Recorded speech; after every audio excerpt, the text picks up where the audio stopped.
Good morning, Mr. Mayor, Councilman, and citizens of our city. My name is Chris Martindale. I am the Fire Chief of our fire department.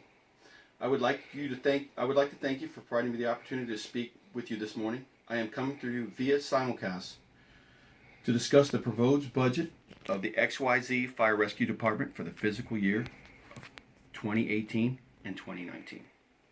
For the citizens that are not aware of our fire department's basic fundamental responsibilities, I will give you a brief description of them in order to make you better aware of the services your fire department provides. Fire suppression. This includes residential and commercial occupancies, wildland urban interface, and automobile fires. XYZ Fire Rescue provides a fast attack approach in an effort to protect lives and properties of the citizens of our community. Emergency medical services. Our paramedics provide 24/7 advanced life support to our residents with state-of-the-art medical equipment. We respond to medical emergencies with an average response time of 4 minutes. Fire prevention. Hazard abatement, code enforcement, public education, and fire safety inspections. We have had a decreasing number of structure fires fought in our city over the last 10 years. This is a direct result of the Fire Prevention Bureau and the work that they do. Training. All fire department training is conducted in compliance with state and national guidelines. All EMS training meets the guidelines for the National Registry. As a cost-cutting measure, all training is conducted by state and nationally certified paramedics and is done in-house. In an effort to better provide fire and emergency medical service to the city, I am requesting an increase of the fire department budget by 10%. The increase would go to staffing an additional fire engine and an additional ALS rescue unit. The fire engine would help support call volumes to the central part of the city. Engine 10 will address excessive call volumes, help attain response times and goals, and ensure reliable coverage to the central Broadwalk area. Rescue 10 would also assist with the excessive call volume in the area. Surrounding rescues would not have to go out of territory and would be closer to respond to calls to their assigned response area. Rescue 10 would provide another ALS transport unit that will bring revenue to the city. It will allow for quicker turnaround times to local hospitals and get units back into service quicker. In an effort to fund this budget increase, I have devised a plan not only to offset the costs through bringing in additional revenue to the city, but also a plan to defer costs to the additional hires to staff Engine 10 and Rescue 10 with firefighter paramedics. The hiring of new personnel can be seen as a tremendous expense, but should be viewed as a tremendous investment to the entire community. The cost for staffing the units with new hirees can be addressed through federal grants. The staffing for adequate fire and emergency response grants, better known as the SAFER grant, provides funding directly to fire departments to help them increase the number of trained frontline firefighters available for the community. The estimated cost to hire 21 new firefighters, which meets the manning requirements of 4 personnel on an engine and 3 on the rescue, times 3 shifts equals a total of 21 people. The estimated cost would be $4 million paid in salaries and benefits.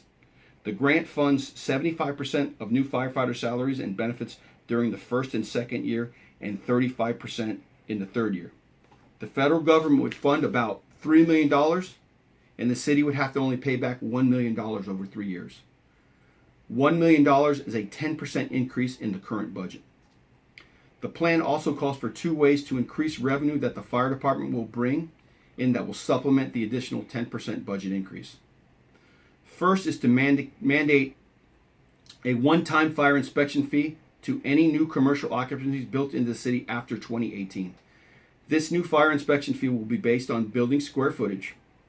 Large corporations like Walmart, Home Depot, and Costco all have plans on opening business in the city in the next few years. The fee will be assessed when buildings are built and opened in the city. The fee will cover the cost of annual inspections, certificate of occupancy inspections, and water flow tests. Currently, these inspections are done through the Fire Prevention Bureau, and regulating a fee will be based on building square footage, which will bring in a good percentage of the revenue to supplement the proposed budget increase. Not to affect taxpayers, in the fire inspection fee will only be for commercial occupancy and not new residential single-family homes. The second way to generate revenue is through an ambulance transport fee starting in 2018. By instituting a transport fee, The fire department will recover anywhere from 33 to 55% of total costs through ambulance fees. Medical insurance does not cover costs for emergency medical treatment unless transportation is provided. The plan calls for all units to be transported to the hospital, which will allow the fire department to collect all costs directly from insurance companies as well as Medicaid and Medicare. Presently, only ALS patients are transported and BLS patients are sent to the hospital via an ambulance company, which does not allow for the department to collect transport costs. To increase the fire department budget by 10% is a tremendous undertaking for the city. The plan answers the following questions. First, who will pay for the service? The new service will be paid for by revenues generated by instituting the fire inspection fee for commercial occupancies. The additional revenue will be generated by a change in fire department policy, and every sick or injured patient requiring hospitalization will be transported to a medical facility by the fire department rescue trucks instead of a private ambulance company. Who will benefit from the service? Everyone in the city of XYZ benefits from the plan. Citizens benefit because of the additional service of both fire and EMS and possible savings in home insurance premiums because of the added service. Our elected officials benefit from the new service without having to fund the additional coverage through a tax increase. Other local government agencies benefit through mutual aid agreements and are force multipliers on greater alarm fires. What about the initial startup fee to the city that will exceed the 10% budget increased? The SAFER grant will defer the cost for 3 years, and revenue from the fire inspection and ambulance fees will not only offset the cost, but will sustain the increase in the budget for the long term. In closing, the fire department is here to serve the needs of our citizens through all hazards approach. By increasing manpower and expansion of service allows us to be more proficient in the way we do our jobs. Thank you for taking the time to hear my proposal.